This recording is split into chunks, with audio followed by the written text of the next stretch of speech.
Hello everyone, and welcome back to my channel, the Little Dragon Reader. Today's book is about our letters, especially the vowels. It's called Little I. Little I walked out of the computer that Cyril the ant was using. She perched on top and said nicely, "Please, Cyril, what are you doing? Can I help you do it?" "No, Little I, you can't," Cyril replied absent-mindedly. "I'm busy collecting all the long words I possibly can.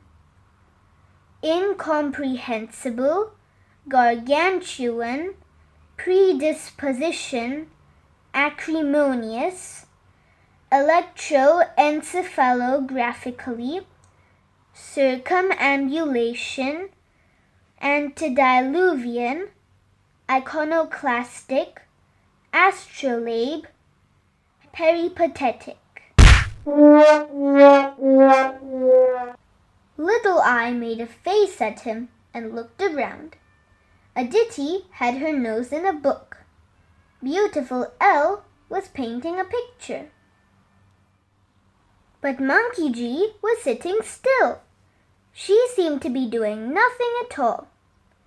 Little I perched herself on Mukherjee's knee.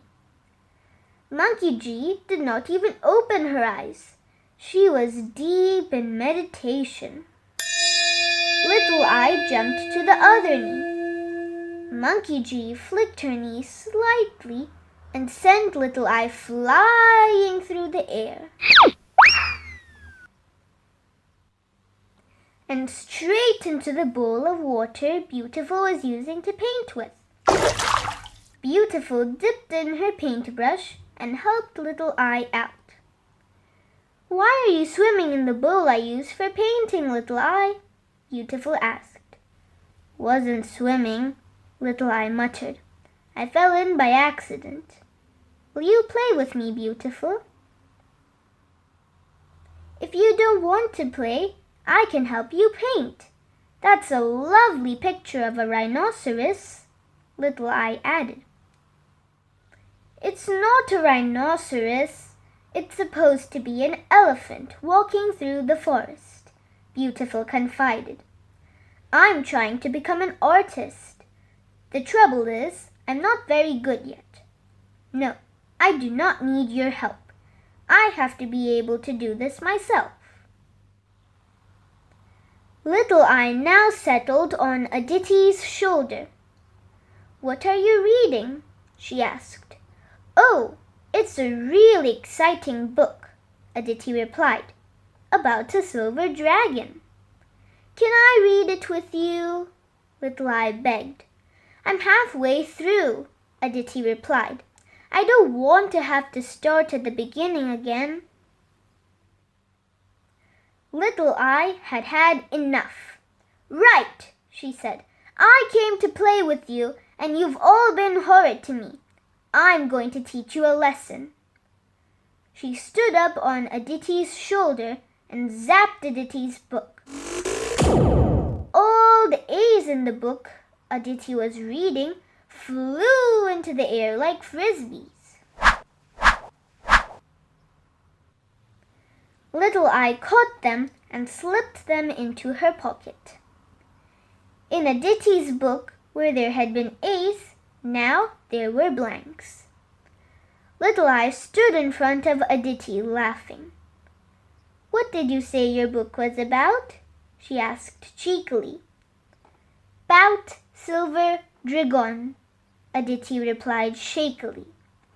She had wanted to say "about a silver dragon," but was finding that she couldn't say any words with A's in them properly. "The book is 'bout silver dragon," she tried again. Little I now turned to Cyril and zapped his computer. All the E's on his screen tumbled down and disappeared completely. Then they flew out of his computer like a cloud of bees and settled in Little Eye's pocket. Little Eye laughed. "Having a problem, Cyril?" she asked sweetly. "I've lost my s," Cyril muttered, puzzled. He couldn't say E. "Where are my s?" he asked, looking around. Next, Little Eye zapped Beautiful, and all Beautiful's eyes hopped across to Little Eye like one-legged soldiers. "How are you doing?" she asked Beautiful. Beautiful looked up.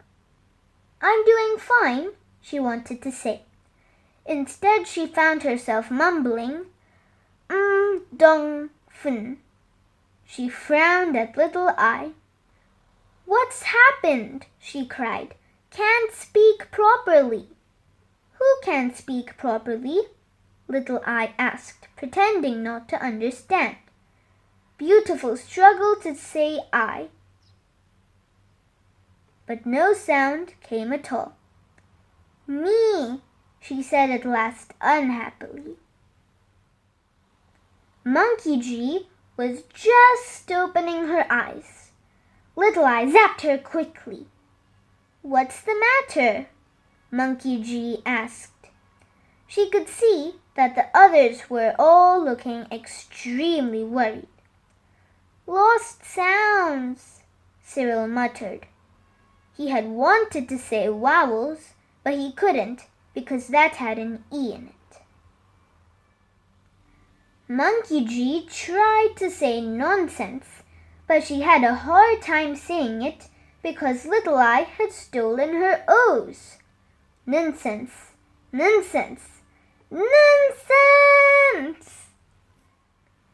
While they looked at Little Eye, the naughty thing just stood there and grinned and grinned. They realized that she had zapped the letters. But they also realized that they had been very impatient with her. "Please, Little Eye, please give me back my E's," Cyril wanted to say, but he couldn't say it. "Plass," he tried. He stood in front of her and looked at her unhappily. "E is the most often used letter in the alphabet," Little Eye told him. Then she tossed him back his E's. Now Beautiful looked at Little Eye. "Please return my s," she begged. Then with the tip of her trunk, she touched her eyes. Little Eye laughed and tossed back Beautiful's eyes. "Will you return my lost first letter?" Aditi asked. "I will." Little Eye bowed and tossed Aditi the lost A's, which promptly settled themselves comfortably in her book. As for Mukherjee, she just smiled, and Little Eye sent the snatched O's rolling in her direction like tiny hoops. And Little Eye, she had had her fun. She hopped back into the computer. She was wondering what would happen if she zapped a few consonants next time. Did you enjoy that story, everyone? I certainly learned the importance of all the letters. If you like this video, give it a big thumbs up. And don't forget to subscribe so that you can stay tuned to see more stories from Little Dragon Reader. Goodbye!